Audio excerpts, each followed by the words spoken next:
तृतीय अध्याय सेनापतियों सहित महिषासुर का वध। श्री मेधा ऋषि बोले कि हे राजा सूरत, महिषासुर का सेनापति चिक्षुर अपनी सेना का संहार देखकर क्रोध में भरकर स्वयं देवी जी से लड़ने गया। जिस प्रकार सुमेरु पर्वत शिखर पर मेघ पानी बरसाता है, उसी प्रकार वह बलि दैत्य चिक्षुर देवी पर बाण वर्षा करने लगा। परंतु देवी ने उसके कठिन कराल बाणों को एक क्षण के खेल में ही काट दिया और रथ के सारथी को भी घोड़ों के सहित मार दिया। महामाया ने एक ही क्षण में उसके धनुष तथा ऊपर लहराती हुई ध्वजा पताका को भी काट कर गिरा दिया और धनुषहीन चिक्षुर के अंगों में अपने तीक्ष्ण बाणों के द्वारा गहरे छेद कर दिए। तब वह दैत्य क्रोध करके धनुष, रथ और सारथियों के नष्ट हो जाने पर ढाल तलवार लेकर देवी जी पर दौड़ पड़ा। अति शीघ्रतापूर्वक चिक्षुर ने तेज धार वाली तलवार से शेर के भरपूर वार कर दिया और फिर देवी जी के हाथ पर भी प्रहार किया। महर्षि मेधा ने कहा कि हे राजा सूरत, चिक्षुर का वह खड्ग देवी के हाथ पर लगते ही टूटकर टुकड़े टुकड़े हो गया। तत्पश्चात उसने अत्यंत क्रोधपूर्वक लाल लाल आंखें करके त्रिशूल का वार किया। उस महाबली दैत्य ने सूर्य के तेज वाले शूल को आकाश में पहुंचाकर देवी जी पर छोड़ दिया। महामाया ने चिक्षुर वाले शूल को आकाश से आते हुए देखा तो उसके प्रत्युत्तर में अपने शूल का प्रहार किया, जिससे राक्षस के शूल के सैकड़ों टुकड़े हो गए और वह महादैत्य मारा गया। महिषासुर के उस महापराक्रमी सेनापति चिक्षुर के मारे जाने पर देवताओं को कष्ट देने वाला चामर हाथी पर चढ़कर आया। उसने भी देवी के ऊपर शक्ति का प्रहार किया, किंतु जगदम्बा ने उसे अपने हुंकार से आहत एवं निष्प्रभ करके पृथ्वी पर गिरा दिया। अपनी शक्ति को टूट कर गिरा हुआ देख चामर अत्यंत क्रोधित हुआ। फिर उसने शूल चलाया, किंतु देवी ने अपने बाणों द्वारा उसे भी काट डाला। इसके बाद देवी का सिंह उछलकर हाथी के मस्तक पर जा चढ़ा और दैत्य के साथ खूब जोर लगाकर बाहु युद्ध करने लगा।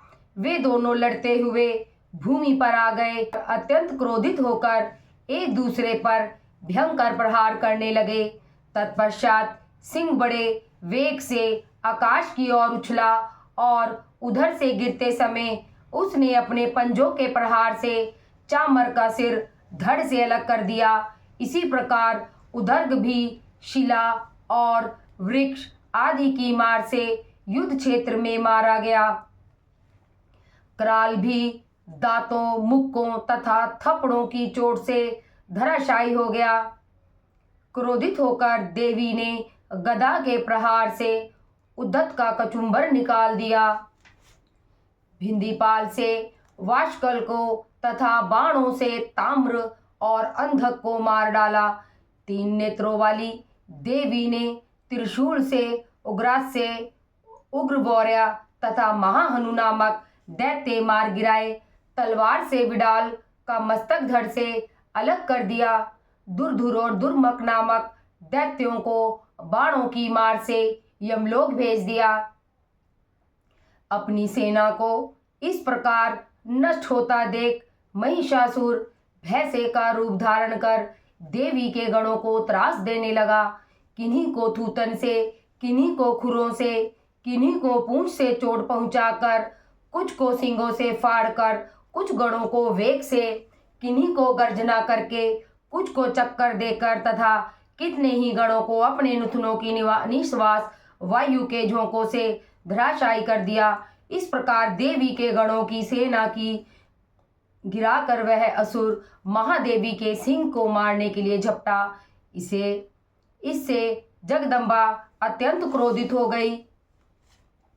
उधर महापराक्रमी महिषासुर भी क्रोध में भरकर अपने खुरों से पृथ्वी को खोदने तथा गर्जना करते हुए अपने सींगों से ऊंचे ऊंचे पर्वतों को उठाकर फेंकने लगा। अत्यंत वेग से चक्कर देने के कारण पृथ्वी फटने लगी। उसकी पूंछ से टकराकर समुद्र सब ओर से धरती को डुबोने लगा। हिलते हुए सींगों की चोट से फटकर बादलों के टुकड़े टुकड़े हो गए।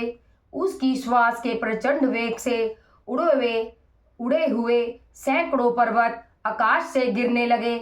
इस प्रकार क्रोध में भरे हुए उस महादैत्य को अपनी ओर आता देखकर चंडिका ने उसको मारने के लिए महान क्रोध किया और उन्होंने पाश फेंककर उस महान दैत्य को बांध लिया।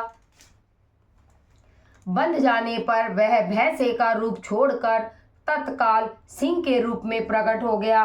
उस अवस्था में जगदम्बा ज्यों ही उसका मस्तक काटने के लिए उद्यत हुई, त्यों ही वह खड्ग हाथ में लिए पुरुष के रूप में दिखाई देने लगा। तब देवी ने शीघ्र ही बाणों की वर्षा करके ढाल और तलवार सहित उस पुरुष को भी बांध लिया। इसके पश्चात उसने महान गजराज हाथी का रूप बना लिया और गरजते हुए अपने सूंड से देवी के विशाल सिंह को खींचने लगा। तब देवी ने अपनी तलवार से उसकी सूंड काट डाली। इसके पश्चात वह महादैत्य पुनः भैंसे का शरीर धारण करके पहले की ही भांति चराचर तीनों लोकों के प्राणियों को व्याकुल करने लगा। तब क्रोध में भरी हुई जगदम्बा चंडिका बारंबार उत्तम मधु का पान करने और लाल लाल नेत्र करके हंसने लगी। उधर बल और पराक्रम के मंत्र से उन्मत्त हुआ वह राक्षस अपने सींगों से चंडी के ऊपर पर्वतों को फेंकने लगा। उस समय देवी अपने बाणों से असुर द्वारा फेंके हुए पर्वतों को चूर्ण करती हुई बोली। बोलते समय उनका मुख मधु के मद से लाल हो रहा था और वाणी लड़खड़ा रही थी।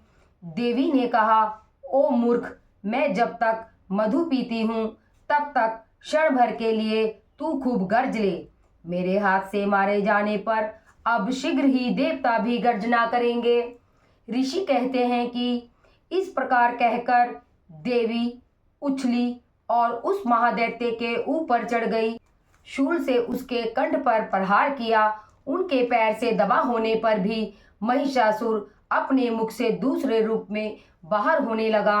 अभी वह आधे शरीर से ही बाहर निकल पाया था कि देवी ने अपने प्रभाव से उसे रोक दिया। आधा निकला होने पर भी वह महादैत्य देवी से युद्ध करने लगा। तब देवी ने अपनी विशाल तलवार से उसका मस्तक काट दिया। इसके बाद हाहाकार करती हुई दैत्यों की सेना भाग गई और संपूर्ण देवता अत्यंत प्रसन्न होकर दिव्य महर्षियों के साथ दुर्गा देवी की स्तुति करने लगे। गंधर्वराज गायन तथा अप्सराएं नृत्य करने लगीं। इस प्रकार श्री मार्कंडेय पुराण में सर्वाणिक मनवंतर की कथा के अंतर्गत देवी महात्म्य में महिषासुर वध नामक 3रा अध्याय संपूर्ण हुआ। बोलो श्री भगवती की जय। सच्ची